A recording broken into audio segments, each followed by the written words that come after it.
How's it going, you guys? It's Scott with Everyday Home Repairs, and today I'm going to walk you through a complete build of this 8-foot by 12-foot shed kit from Home Depot. Now, historically, I've been a bit skeptical on these kits because they usually kind of skip on the materials, but throughout the build process, I'll kind of give you some of my thoughts and additional modification. There's plenty of modifications that I did along the way, and you'll see a link in the description to help you guys out, and that is actually a link over to Home Depot, which will have the complete list of all the additional products that I needed to buy for those modifications. Also, I asked a poll to you guys a while back and said, hey, if you're going to build a shed, what type of fasteners would you use? Would you use a nail gun? Would you just use a hammer and nails? Or would you do that with screws? And 61% of you said you'd do it with screws. So that's what I did. I used these 3 different types of screws, and you'll find these screws and all those other materials in that link over to Home Depot. So you'll see those in your cart, which will help you out if you're going to do a project like this or similar to this, so you'll know what products to get. And then you'll see right at the bottom of the video, there'll be a timeline. That timeline is broken up in individual chapters, which will tell you what part of the build we're going over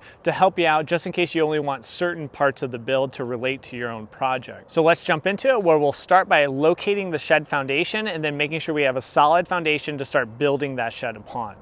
Now, there's a lot of different ways to do this. I wanted to reference the detached garage and make sure the back of the shed was right in line with the back of this detached garage. So I just put a stake in place, and I'll bring a string over to the location of the shed. I'm using the perimeter of the floor, the 2x4s here, 8 foot by 12 foot, to serve as where that shed will lay out. Now I'm just taking 2 measurements at the detached garage, and when those measurements are exactly the same, I know that line is perfectly parallel and coming off, which I can use as a reference for the perimeter boards I have here for my shed. So I'll just shift those over slightly and I'll know everything is lined up. So it should be pretty easy. We're just replicating for this side, and then we'll have each endpoint for the 3 different 4x4 skids. And we'll be able to lay those out and start locating our concrete pads. So what I'll do is just temporarily place each pad, all 9 in place, use a 4x4 skid to get those exactly where I want them, and then use marking paint to put an outline 3 inches around that, so a little bit larger than each of the pads. I'm not digging down much. All I'm doing is removing the sod here. So once the sod's removed, I'll be able to tamp down the dirt and then add in the gravel prior to the block. So it'll take you multiple iterations at each of these pad locations. You want to get the right elevation, but also use that torpedo level to make sure it's level in both directions.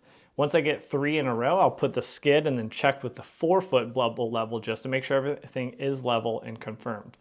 Once I get multiple skids in place, I will also be able to check across both of those, confirming that front to back, left to right, we're all leveled out. So I'll finish off here with our last 3 pads. Again, you can use multiple blocks to save yourself a little time, opposed to piling a bunch of gravel in that hole. Then once we get that, we'll go ahead and get the last skid to finish things off.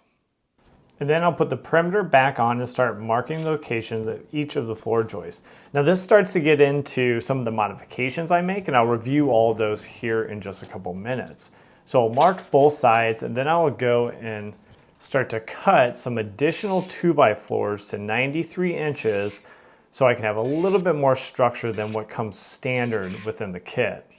So once I have all those cut, we'll go ahead and set those out, spacing those roughly to where they need to be. And it's best practice to place the crown facing up. And then once I have all those in place, then I'm going to go through and just position 2 of the 3 1/8 of an inch long screws in each of the locations on both sides. So the screws are ready to go. And then once I have those all placed, I'll check my diagonals. If those look good, then I'll start to set a few of these. I'll set 3 or 4 of the floor joists, and then I'll double back and check those diagonals. If everything looks good, then I know the floor is square, and I can go ahead and secure the rest of these screws, getting everything firmed up. So I'm about ready to finish off this floor, but I want to touch on a few of the modifications because there's going to be many modifications that I make to this Home Depot shed kit that might be beneficial to you, and you might also want to make yourself. So I want to outline those specifically. One, I added an additional 4x4 skid on the front here, so I didn't just do 2, which is called out by the plans. Also, On the plans, your spacing is every 24 inches here. So I actually picked up 6 additional 2x4s, 8 foot long. I cut those to 93 inches. So I'd have 12-inch spacings, especially because our floor here is only 2x4s, which technically I would prefer 2x6s. So I wanted to have that 12-inch spacing to give it a little more structure. I added some hurricane ties. I added 12 total ties to tie the floor in solid with each of these 4x4 skids. I also purchased 2 12-foot long 2x4s here on the outside, and then I have an example because in the kit you actually get 8-footer and a 4-footer, which you're supposed to splice together. That is not going to give you a good structure having spliced together 2x4s on your rim joist there. So I wanted to get one full 12-footer there, and I just purchased that separately. And then now I'm going to put down some liquid nails, and then I have to purchase separate the plywood for the floor. It doesn't come with the kit, which was a surprise to me. So I needed 3 sheets here. I went 3/4 inch pressure treated to give me a little bit more resistance to moisture and hold up over time, and 3/4 of an inch, which is a little bit thicker to what they call it 5/8 OSB. Now, if you want to keep track of all these different modifications and all the different actual supplies I bought, I'm going to put together a full list. So you'll see a link right in the description. That will take you over to everydayshed.com, and this will be a complete list of those modifications. Additionally, I think I found out a way where you can do a one-click and I can populate the cart at Home Depot and possibly even Lowe's with all the different materials. And why that is, 1, it might make it easier for you to purchase, but 2, you'll get many more specifications. I just said liquid nails. Maybe you know which of the 5 different types of liquid nails I'm going to use. Well, this case you will, because they'll be in your cart and you'll see the exact details on each of those. So let's jump in and get the plywood on this floor so we can start building out our walls. Now don't forget your construction adhesive before you set down your sheets of plywood. And then you go ahead and screw everything down, move on to your second sheet. And remember, there's a lot of different parts. So the 3/4 inch pressure treated plywood, the screws I'm using, that specific liquid nails adhesive is in that list right below the video in the description. Then we'll start moving on to our walls. And here's where things start to really come together. We have larger components coming together, moving on to the second wall. And it should be noted, whenever I'm sinking screws on the ends here of these 2x3s and 2x4s, I do use a countersink bit to make sure that those aren't going to split open as we sink the screws. Now, once you have your framing in place, then you'll go on and you'll start to install your siding or the external sheathing. This is similar to like a T111 siding that you often will see on different storage sheds. You'll go through sinking your screws. You'll want to do the perimeter and top, checking for square also. Remember, we want to make sure the walls are square kind of during this process before we sink everything together. Now we'll start building up the back wall. The back wall and the front wall are a little short on framing. This, I would say, is one of the drawbacks to a kit, where the sheathing, that external siding, actually holds a lot of the structure, and then everything doesn't get firmed up until you bring the walls together, bring everything together. Then things start to really firm up, especially when you get the roof on. So that's a big difference between a kit and if you were framing it yourself, is the front and back really is a little bit light on framing. Now, once I get this, I'll start to set these different wall components off to the side, kind of in prep for getting everything in place. So I want to get these off the floor so I can set the last wall, which will be our front wall. We'll build that out and then we'll start setting things up. Now the front wall will have a little framing, right? Because we actually have some doors and windows, so it has to have some structure to it. But again, it's going to depend on the siding quite a bit for its overall structure. Like this top part is an example of that. You're just toenailing that in place. And here's some of the advantages, all these pre-cut sections. So that does save you a ton of time compared to you having to actually cut those out yourself, possibly with a large router and just cutting those pieces off. So now we have our walls complete. Overall, the construction was pretty good. I don't like the front or back because the structure itself, the framing itself, is really just to hold the panels together, and you don't get that structure until you bring it in with the side walls. So it really doesn't have proper framing. So next up, I'll start standing up everything, bringing it together, and this is really a two-person operation. So if you have an extra set of hands, now would be a good time to go grab them so you can stand up those walls and then start sinking your screws or your nails. Now you'll see the link for this exact 8x12 shed down in the description from Home Depot, but I also am going to point you in the direction on a similar shed for a little less money. Now you're going to have to do a little more work, but it'll be a lot more structurally sound with a little more proper framing and kind of beefing up all your different boards from your 2x3s going to 2x4s and your 2x4s going to 2x6s. So you're kind of stepping everything up to just make an overall higher quality shed. But for now, let's go ahead and jump back in and start standing up all those walls. So I'll start off by the back wall, pulling it up and starting to sink a few screws in the bottom with a brace. You definitely need a brace here as that extra set of hands, or maybe you do have a helper and they can hold it while you get the sidewall into place. Sidewall is a little heavy, so it is nice to have a two-person operation there.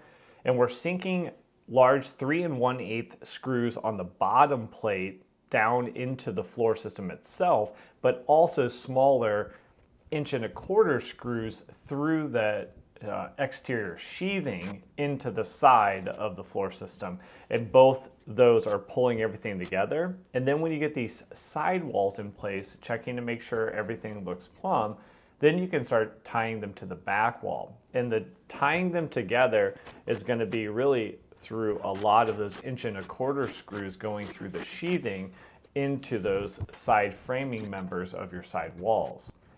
So starting off on the front, you'll see we're doing quite a bit of that in terms of pulling those together on the corners with the shorter screws. And then that starts to kind of pull things together in terms of the overall structure.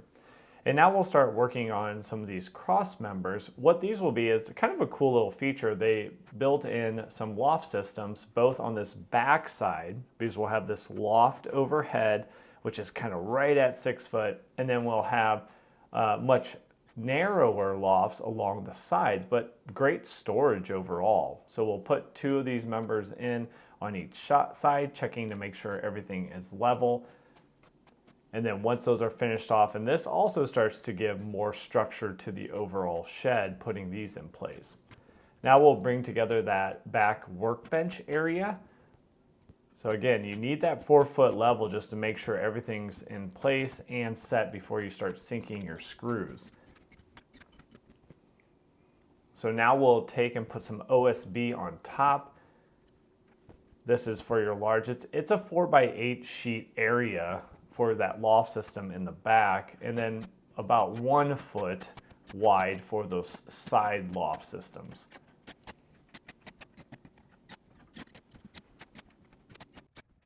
Now moving on to the roof system, we'll start with the rafters. There are 5 of these internal rafters. Everything's pre-cut, they're 2x4s, and then I'll use adhesive underneath these gussets where then I'll screw them down, 1 on each side, using a 2x4 underneath just to support it. And your dimensions are coming from that back wall because that's going to match up to exactly what you need at the top of your wall when you secure these in place. You'll secure them by just toe nailing in on each side and then putting 1 screw through the outside. We'll go through supporting each one of these, and it is good as you start to position each of these to also check your dimensions. You'd want these to be 24-inch spaced, and there's nothing to really hold them to that dimension if you're not checking, and then that will make when we put the OSB on a little bit tougher if your spacing isn't correct. So take your time and kind of check the 24-inch spacing to make sure everything's going to be a lot easier when we start to put on the decking. Now, in addition to those 5 internal rafters, we will put some pre-cut 2x4s here on the outside of the front and back of the siding. Many would argue this is a drawback of a kit, right? You're integrating your structure, your framing into your siding. You wouldn't usually do that in a custom build. And it doesn't really get all of its structure till everything comes together, which is not the case if you're doing just a true frame job. We'll put a little bit of a trim piece on, and this does start to cover up some of those seams that you have. Now we'll bring 7/16 OSB. This does come with the kit. You're gonna have one full sheet on each side, and then you're gonna have multiple pre-cut pieces that then will fill out your whole decking for your roof system. Now you'll see here there's basically no framing to your soffit. All you're doing is attaching a 2x4 to the bottom of the 7/16 OSB, and then that's filling out your soffit and kind of giving you a fascia board.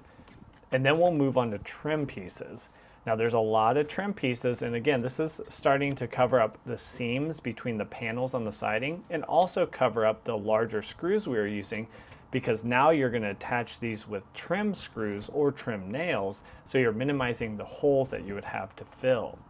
Should be noted, remember, these are not solid wood, so you need to either paint right away, or like me, because it was too cold out to paint, I started to put exterior caulk all over to cover up this exposed wood to make sure moisture doesn't get in and expand it.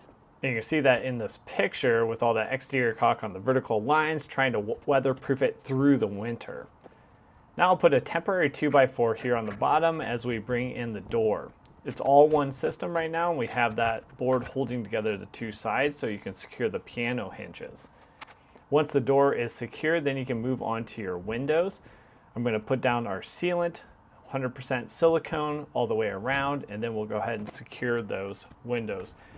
Now on the outside of the windows, there are several trim pieces. I did have to do a little bit of a modification to these pieces just to get everything to match up. I don't know if that was user error on my part or if the kit was a little bit off, but I did have to make a few cuts on these vertical pieces to make sure everything lined up and didn't interfere with the 2x4s there on the roof system. Now we'll go ahead and install two additional pieces of wood here to the doors. These are what we're going to actually install the latches on and the door handle itself.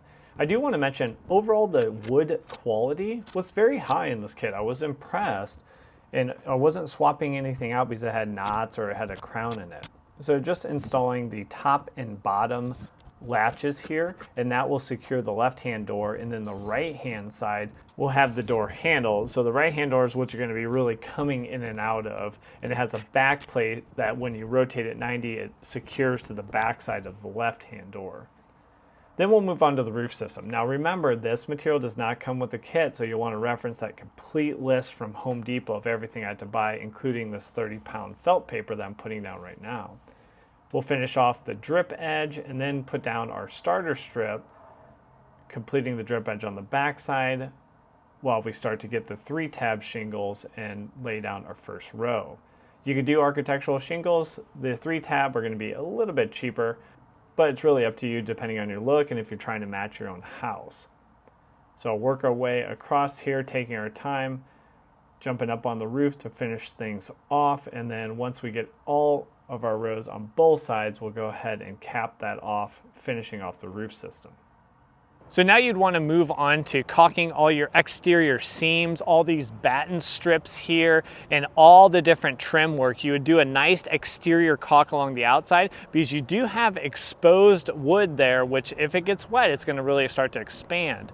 For me, I need to wait a few days, maybe even a few weeks, because we're still in the winter months and it's dipping down below freezing at night, so the paint isn't going to be able to dry, so I do need to wait for a little warmer stretch. Now, would I recommend this kit to you? I think I would. Actually, it came together really nicely, and although the wall panels are a little flimsy, once everything comes together, I think it does make for a nice shed. From a pricing perspective, I spent about $2,100 on the kit, and I had all those modifications, which you'll see down below in the description, in addition to a link to Home Depot where you'll be able to see all those products.